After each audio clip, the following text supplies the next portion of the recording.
Hello friends, good morning. मेरा नाम अनिकेत सिंह है और आज छत्तीसगढ़ के रायपुर में मेरा आरआरबी स्केल 1 ऑफिसर का इंटरव्यू था, जिसमें मेरा अटायर था, आप देख सकते हैं। वाइट कलर का शर्ट था, ब्लैक पैंट था, ब्लैक शूज़ था, ब्लैक सॉक्स था और एक ब्लैक घड़ी थी। एकदम सिंपल मैंने ये पहन कर गया था, फॉर्मल। आज सुबह मेरा रिपोर्टिंग 8:30 बजे था। 8:30 बजे जाने के बाद वहाँ पे सबसे पहले डॉक्यूमेंट वेरिफिकेशन हुआ और डॉक्यूमेंट वेरिफिकेशन से पहले बायोमेट्रिक हुआ था। उसके बाद डॉक्यूमेंट वेरिफिकेशन हुआ और उसके बाद एक एक करके हमें इंटरव्यू पैनल के पास ले जाया गया। मेरा पैनल नंबर 3 था। आज मैं अभी बताने जा रहा हूँ कि मेरा इंटरव्यू एक्सपीरियंस कैसा था। मैं पर्सनल बोलूँ तो मेरा इंटरव्यू एक्सपीरियंस बहुत अच्छा था, लेकिन आज मैं बताने जा रहा हूँ कि आज उन्होंने मुझसे क्या क्या क्वेश्चन पूछा। ठीक है, सबसे पहले जैसे ही मैं गया अंदर, मुझसे पूछा गया आपका नाम अनिकेत सिंह है। तो मैंने बोला जी सर। बोला ठीक है अनिकेत, अपने बारे में कुछ बताइए। तो मैंने उन्हें अपने बारे में बताया। फिर उन्होंने पूछा कि आप बीटेक किए हैं। तो मैंने बोला जी सर।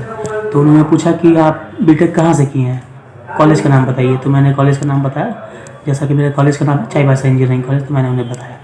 तो बोला उन्होंने ठीक है।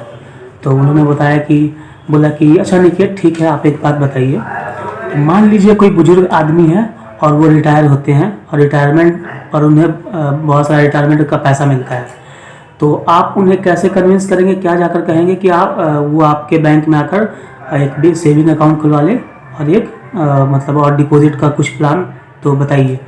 तो मैंने उन्हें कहा कि सर मैं उनके पास जाऊंगा और सेविंग अकाउंट के बारे में मैं बताऊंगा कि अगर वो अपने पैसे सेविंग अकाउंट में रखेंगे तो पैसा उनका सुरक्षित रहेगा और मतलब कि उस पर इंटरेस्ट भी मिलेगा। तो बोलेंगे हाँ ये तो मतलब नॉर्मली हर बैंक में होता है, आप अपने बैंक के बारे में बताइए कि आप क्या स्पेशल बताएंगे। तो मैंने कहा कि सर चूँकि मेरा जो इंटरव्यू है वो ग्रामीण बैंक का है, तो मैं ग्रामीण क्षेत्र की उसी के हिसाब से बताऊं। तो उन्होंने बात कहा हाँ बताइए। तो मैंने कहा कि जैसा कि सर अगर कोई मतलब वो वृद्ध आदमी अगर वो रिटायर होते हैं और उनके पास रिटायरमेंट के बाद बहुत सारा पैसा मिलता है, तो वो रिटायरमेंट हुए हैं और वो ग्रामीण क्षेत्र के हैं, तो चांसेस है कि उनके पास बहुत सारे मतलब खेत होंगे और ऐसा भी चांसेस है कि वो रिटायरमेंट के बाद वो मतलब कृषि क्षेत्र में मतलब खेती करना चाहेंगे।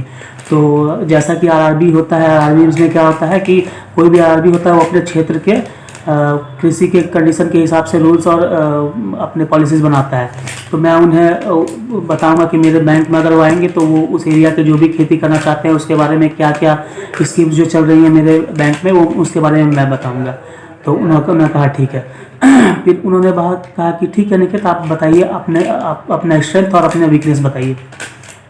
तो मैंने कहा कि सर मेरी स्ट्रेंथ है कि मेरी एनालिटिकल स्किल जो है वो बहुत अच्छी है और दूसरी मेरी कम्युनिकेशन स्किल्स अच्छी है। मैं प्रेशर हैंडल करने में सक्षम हूँ और कस्टमर हैंडल करने में, क्योंकि मेरा जो पारिवारिक बिजनेस है वो एक दुकान है, तो वहाँ पे उससे मुझे ये सब मतलब मेरी स्ट्रेंथ उससे वहाँ से मुझे मिली है।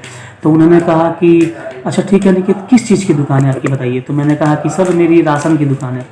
तो फिर उनका अगला क्वेश्चन था कि क्या आप उसमें उधार भी देते हैं। तो मैंने कहा जी सर उधार भी जाता है। तो उन्होंने कहा ठीक है। तो उन्होंने कहा कि अच्छा निकित बताइए कि आपका दुकान का टर्नओवर कितना है। तो मैंने कहा कि सर पर डे का 10,000 के आसपास का बिक्री हो जाती है। और चूँकि पहले और मतलब कुछ चीज़ें थी जो पर्सनल फैमिली के बारे में मैंने उन्हें बताया, तो उन्होंने बताया कि ठीक है। फिर उन्होंने कहा एक क्वेश्चन पूछा कि क्या आपने अपने दुकान पर चिपका के रखा है कि आज नगद कल उधार। तो मैंने कहा कि सर क्योंकि मेरे दुकान में उधार भी जाता है तो मैं ये चिपका कर नहीं रखा हूँ। तो उन्होंने बोला कि ठीक है ठीक है। फिर उन्होंने कहा, फिर मुझसे अब बैंकिंग के एक क्वेश्चन पूछा गया, 2 क्वेश्चन मुझसे। पहला क्वेश्चन ये था कि उन्होंने कहा कि अच्छा निकेत बताइए कि महाराष्ट्र के एक कोऑपरेटिव बैंक है जो कुछ दिन पहले दिवालिया हो गई थी, लोग के पैसे सारे डूब गए थे।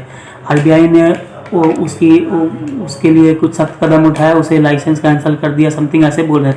तो उसका नाम बताइए। तो मुझे उसका नाम नहीं पता था। तो मैंने कहा कि सॉरी सर मुझे, बोले तो अच्छा कोई बात नहीं, आपको नाम नहीं याद है। उन्होंने कहा कि Punjab and Maharashtra cooperative bank नाम है इसका। मैंने बोला कि ठीक है सर। फिर उन्होंने कहा कि